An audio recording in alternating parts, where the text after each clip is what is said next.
ഇന്ന് നമ്മ തൊഴിലുറപ്പ് കഴിഞ്ഞ് വരുമ്പോൾ നല്ല പഴുത്ത ചക്കയായിട്ടാണ് വന്നിട്ടുള്ളത്. ഞങ്ങൾ ഇതിനെ പഴഞ്ചക്ക, കുഴച്ചക്ക എന്നൊക്കെ പറയും. ചക്ക കിട്ടിയപ്പോൾ തന്നെ ഞാൻ വിചാരിച്ചായിരുന്നു കൊണ്ട് കുമ്പളപ്പം ഉണ്ടാക്കാന്ന്. അങ്ങനെ ചക്ക ഇരിഞ്ഞെടുത്തിട്ടുണ്ട്. പകുതി എൻ്റെ വയറ്റിലേക്ക് കണ്ടിട്ടോ പോയത്, കാരണം അത്രയ്ക്ക് ടേസ്റ്റും മധുരമാണ് ഈ ചക്കയ്ക്ക്. ചില സമയത്ത് നല്ല ചക്ക കിട്ടുമ്പോൾ ഇല ഉണ്ടാവില്ല, അതുപോലെ തന്നെ ഇല ഉള്ളപ്പം ചക്ക ഉണ്ടാവില്ല. അപ്പോൾ ഇത് രണ്ടും കൂടി കിട്ടിയപ്പോൾ എന്തായാലും ഉണ്ടാക്കാന്ന് വിചാരിച്ചു. ഇന്ന് ഞാൻ റവ മാത്രമാണ് അപ്പം ഉണ്ടാക്കാനായിട്ട് എടുത്തിട്ടുള്ളത്.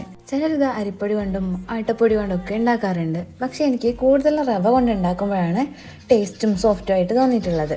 ചക്ക മിക്സിയുടെ ജാറിലിട്ട് നന്നായി പേസ്റ്റ് ആക്കി എടുത്തിട്ടുണ്ട്. അതിലേക്ക് വറുത്ത് വെച്ച റവയും തേങ്ങ ചിരണ്ടിയതും ശർക്കരപ്പാനിയും അതുപോലെ തന്നെ ജീരകവും ഏലക്കപ്പൊടിയും ചേർക്കുന്നുണ്ട്.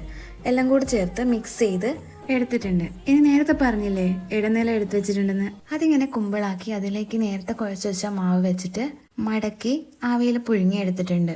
അപ്പോൾ വൈകുന്നേരത്തെ കട്ടന് കുമ്പിളപ്പം കൂടെ കൂട്ടിയിട്ടുണ്ട്. അപ്പോൾ ഇന്നത്തെ വീഡിയോ ഇത്രയേ ഉള്ളൂ. Love you all.